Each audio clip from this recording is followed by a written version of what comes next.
ஏய் சாரா salary credit ஆயிடுச்சு உன் அக்கவுண்ட்க்கு போய் ட்ரான்ஸ்ஃபர் பண்ணிடுறேன். உன் salary தானே அது? ஆமா. எனக்கு எது குடுக்குற? எல்லாத்தையும் என்கிட்ட கொடுத்துட்டு நீ என்ன பண்ணுவ? வீட்டு செலவு கொடுக்குறேன். வீட்டு செலவு மட்டும் நீ பாரு, அதுக்கு மட்டும் நான் கணக்கு சொல்றேன். கூட எனக்கு மிச்சத்தை நீ வச்சுக்கோ. அப்படியா? சரி சரி.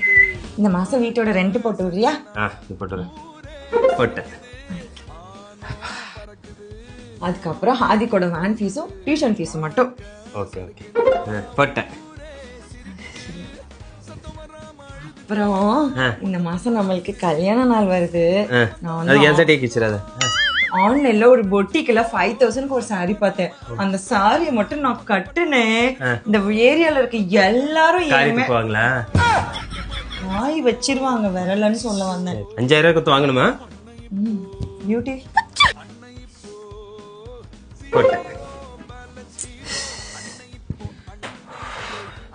அப்புறம் இந்த கல்யாண நாளுக்கு ஒரு செயின் ஒண்ணு பாத்திருக்கேன். அந்த சாரிக்கு நான் அந்த செயினை கட்டிட்டேன்னு வச்சுக்கேன். எவனா எடுத்துட்டு போயிடுவான்.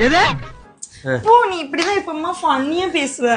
ஜஸ்ட் ஒரு 5000 கொடுத்தேன்னா அந்த செயினை வாங்கி. Sorry 5000, chain 5000.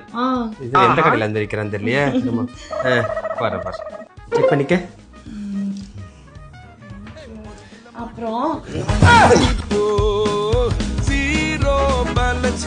இந்த மாதிரி குடும்பத்துல நடக்கிற எல்லா பிரச்சனையும் 12 எமோஷனலா காமிச்சிருக்க முடியும். குடும்பஸ்தன் மூவி இப்போ